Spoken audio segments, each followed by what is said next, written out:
5. That's all you got? Shiv asked. We were sitting on the lawn, eating lunch the next day, Friday. Kyle had only been gone since Monday, but that week felt like an eternity. The weather had turned warm early, summer putting the squeeze on spring. I'd taken my shoes off to feel the soft green grass between my toes. St. Ignatius grass was luxurious, bright and plush, free of the prickly unevenness of other people's grass. Mom liked to say, the grass is always greener inside the gates. Shiv chewed the last pretzel from her fun-size bag and tilted her head back to dump the remaining salt and crumbs into her open mouth. What do you mean? Start from the beginning, you said. It's interesting that she started with Coach Perone, don't you think? We should see what we can dig up on him. Coach Perone gave an overweight dog a bite of his sandwich. Not exactly a federal crime. I've done worse than that. Shiv wasn't a bad kid. She drank, on occasion. Somebody's dad once caught her smoking weed on the golf course. He called her mom. In fact, she got caught almost every time she did something she wasn't supposed to, which seemed more indicative of innocence than delinquency. Why would Coach Perone resign after Wolf died? He lost a player, tragically, but why resign unless he did something wrong? Especially after all those championships, I said. Meanwhile, how's your sleuthing going? So far, nothing, Shiv said. Those Post-Gazette archives are amazing. I looked up everything that happened in Sewickley in the 20 years. I searched for Wolf's name, and also, out of interest, I searched for Colton Brooks and Kyle Murphy. I had no idea high school sports were covered in major newspapers, but I guess POPLE care. So Wolf's there, but most of the coverage is about hockey championships. The headline when he died was, St. Ignatius hockey player dead from overdose, and the article is mostly about hockey. A Detective Farron is quoted saying they are interviewing friends and family, chasing all leads. I googled him. He died of natural causes in 2012. Dead end.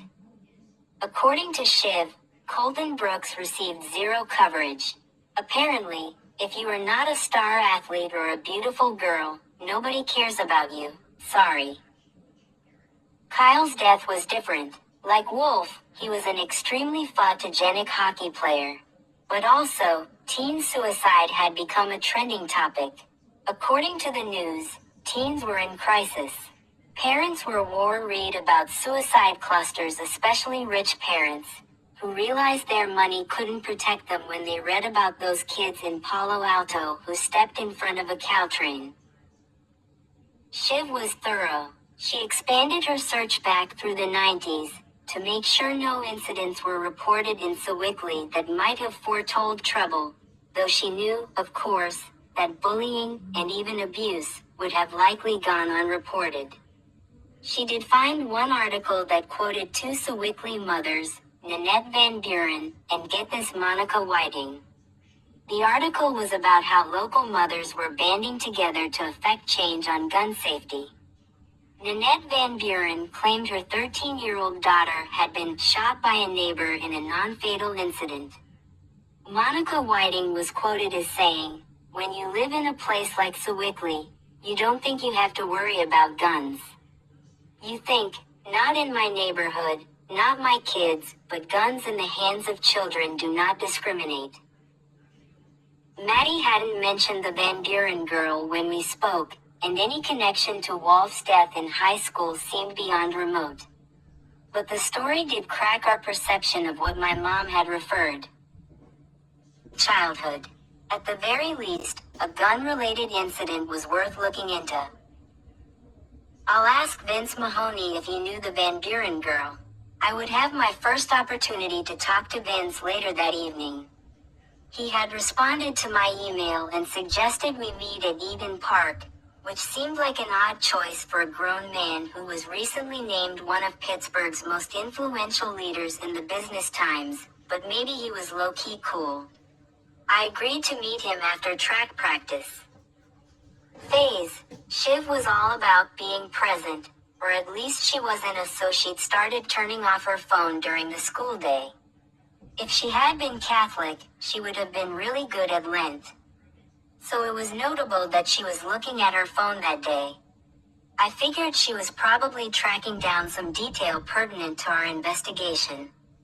Like a jealous boyfriend, I demanded, "What's on your phone?" "Nothing," she muttered. "An email from my dad." She handed me her phone so I could read it, and then tried to change the subject. "Do you think it's sad that your mom is a Catholic and a lesbian?" I wasn't sure what she meant by sad, but it wasn't like I hadn't thought about it. She added, "I guess what I'm asking is, why is she Catholic?" "She's known she's Catholic longer than she's known she's a lesbian," I said. "Right, okay, but being Catholic is a choice." But it wasn't a choice. Not really. The question every person raised with religion must eventually ask is, does my church do more harm than good? But then you could ask the same question about Starbucks, or the Pittsburgh Pirates, or Reese Kling, or marriage, or democracy. If you ask the question enough, you'd end up alone, naked in a forest, without worldly attachments, confident you are doing no harm. Then you'd realize you were a Zen Buddhist, and you'd come full circle. I think her lesbian side and her Catholic side are like an old married couple at the dinner table. They eat together in silence. To her about it? Shiv asked. "Catholic girls don't talk to our mothers about that kind of thing," one said. "We push everything under the rug and pray it stays there." Until when? Until our mothers die. By then, it's too late, Shiv said. For what? To have a relationship. The relationship happens on top of the rug, I said. After her dad left, Shiv told her mom everything, including, and I cannot fathom telling someone related to me something like this, about the time she tried to have sex but made the guy stop because it hurt like hell. Her family life had always struck me as conservative. She was not allowed to do all the things I was not allowed to do, and she was also not allowed to date Muslims.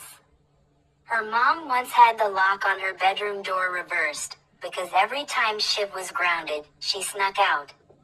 She still found a way out. She crawled out her window and shimmied down a tree. But when her dad went to West Virginia, everything changed. Something cracked open between Shiv and her mom, and they started to have a real relationship, an adult relationship, one that was not based on rules and punishment. My relationship with my mom was also not based on rules and punishment, but not because we told each other everything. Quite the contrary, we told each other as little as possible. We understood implicitly that part of our Catholic identity was breaking the rules and carrying on because, well, life. At no point in time did we discuss changing the rules. Why are you asking about my mom? My dad gave up everything for ISKCON. Shiv was referring to the International Society for Krishna Consciousness, better known as the Hare Krishnas. His family, his money, everything, and I thought maybe your mom did the same thing. Not her family and money, obviously, but her identity. Money? Shiv nodded. Now he's on the board. Your mom let him give away your money? They kept separate accounts. Mom doesn't care. Dad's the one who told me he donated lavishly. She used air quotes when she said the word lavishly. Mr. Badlani was an entrepreneur who grew a small manufacturing company into a large one. I think he made valves for the oil and gas industry, which sounds simple, but I never really understood it. He sold the company before he joined the Hare Krishnas. I thought about saying more but decided against it. Shiv's mom was an anesthesiologist in Pittsburgh. If she wanted, she could buy a boat and cruise it down the Monongahela. Her dad's email described daily temple activities, starting with Mangala Aarti at 4:30 a.m. He wrote that he was sometimes unable to attend. Presumably, he overslept, but he always went to 7 a.m. worship. There were 6 worships throughout the day. He capitalized worship, which reminded me of the note my mom had left on the counter that morning.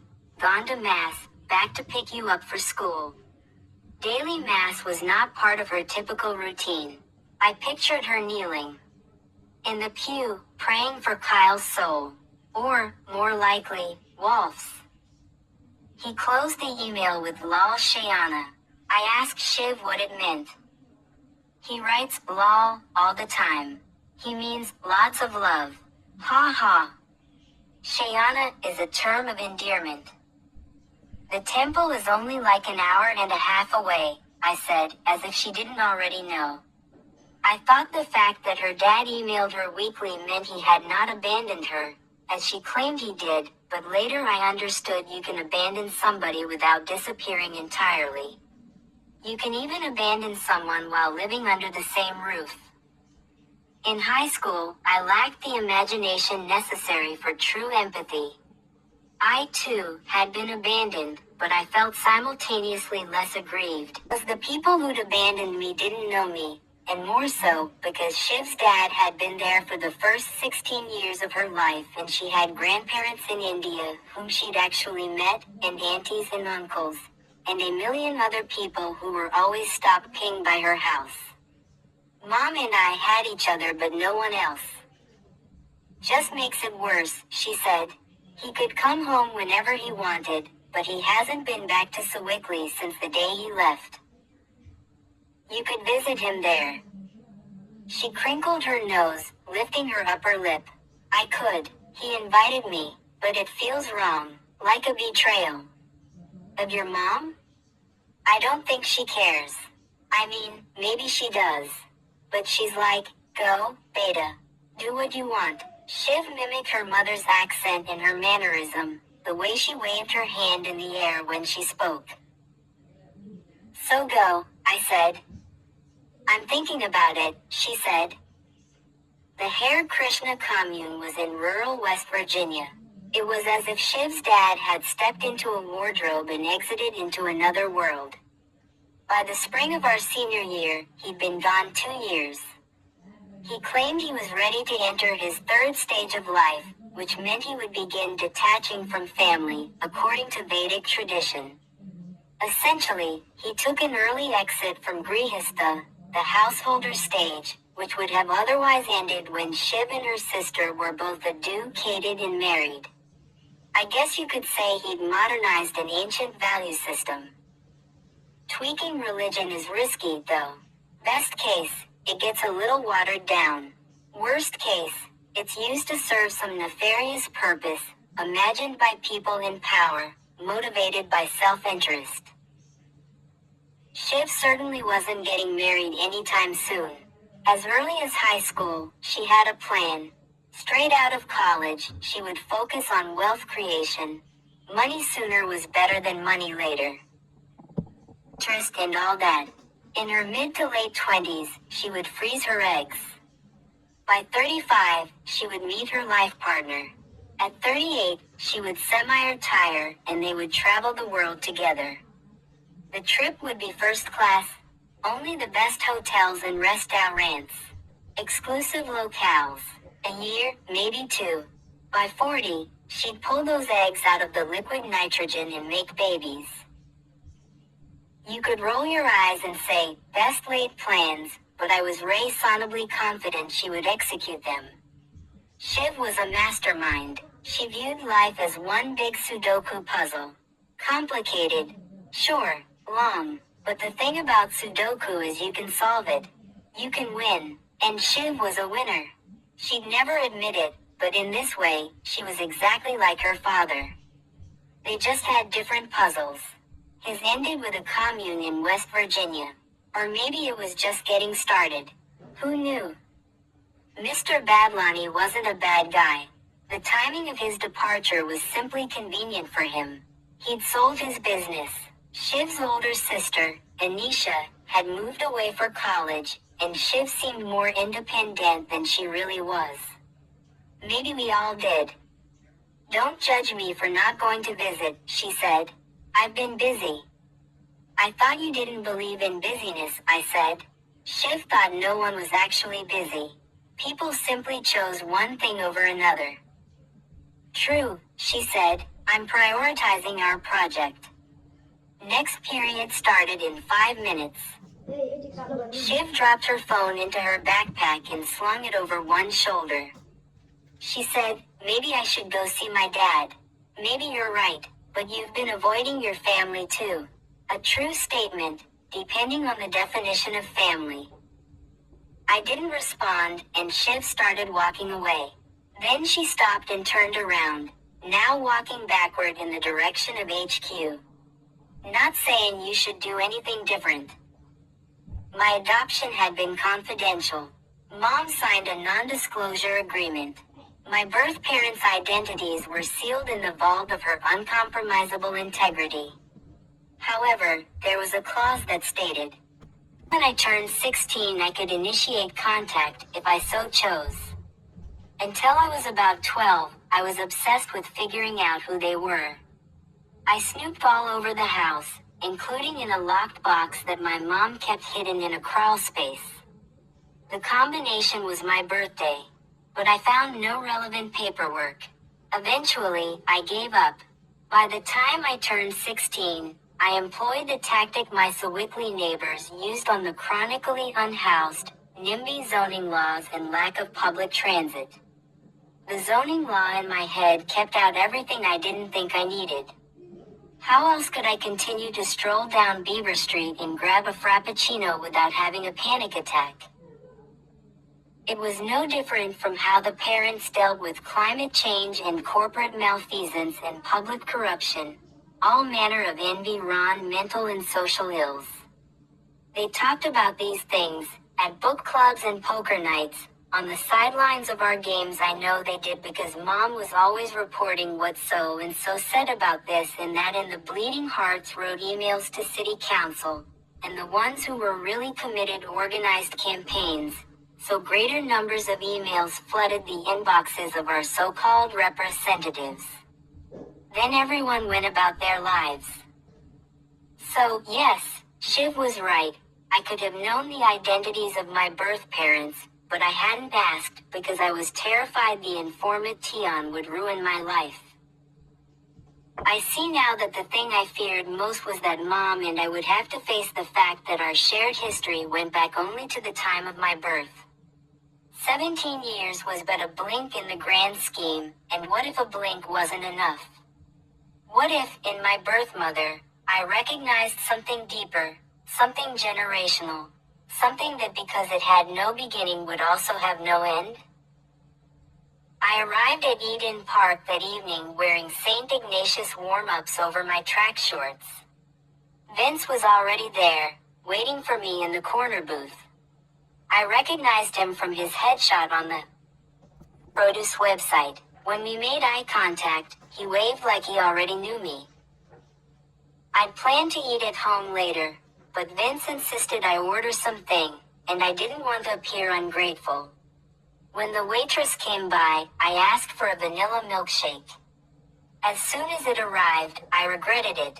The heap of whipped cream topped with a cherry made me feel like a kid. I offered the cherry to Vince. To my surprise, he reached across the table and plucked it off the top, dangled it into his mouth, and pulled it off the stem with his teeth. Looking around the restaurant, he said, "This was our spot. Wolf, Maddie, Susanna and I used to come here all the time. One of us could fire off a text with 3 letters, ENP, and the rest of the crew would show up. We always sat in the corner booth. Everyone else in the place was old. 2 guys sat alone at separate ends of the counter, and the tables surrounding us were occupied by couples, eating in silence. It was hard to imagine Eden Park as a St. Ignatius hangout." Vince smiled warmly. He looked young for his age, almost angelic, with smooth skin and chiseled features. Even then, still pining for Ingo, and generally attracted to boys my age, I could see he was a hottie. He wore a button-down shirt and slacks that day, which was basically what he wore every time we met thereafter, swapping in checked, solid, and plaid button-downs and the occasional golf shirt. He sat with his legs spread and crossed, his right ankle supported by his left knee, as if someone, presumably his father, taught him that men were supposed to sit that way. He was a little bit uncomfortable in his own skin, as if he did not know he was handsome. He put his hands in his pockets too frequently, and when he broke eye contact he looked down at the table or the floor. A father came in with his daughter. They sat at a table on the far side of the diner, so I couldn't hear what they were talking about. It couldn't have been anything particularly interesting she looked about. Number 8, probably concerned about a dance recital or a soccer game. But her father looked at her with such intensity. He leaned over the table toward her. If you could only see his side, you might think he was in an important business meeting. I thought, I've never had that. The feeling was fleeting. Occasionally, I slipped into a gender essentialist thought spiral about paternal absence, and I had to remind myself I was free-spirited and cool. I didn't need a dad. If anything, I was loved too much.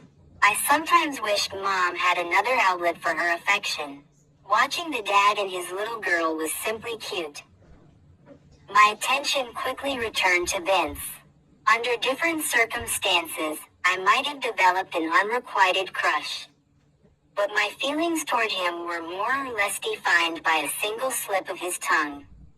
Once, during that first encounter, Vince called me by the name of his little sister, Laura. He quickly corrected himself, but I didn't need to be Freud to understand how he saw me. I was 4 years younger than Laura. We had barely missed each other at St. Ignatius. Unbeknownst to Vince, with that minor slip, the nature of my attachment to him became almost familial. Of course, he wasn't my brother, but I did feel like we could be friends someday. I asked him if he knew a girl named Van Buren who took a bullet on the rough and tumble Sewickley streets of his youth.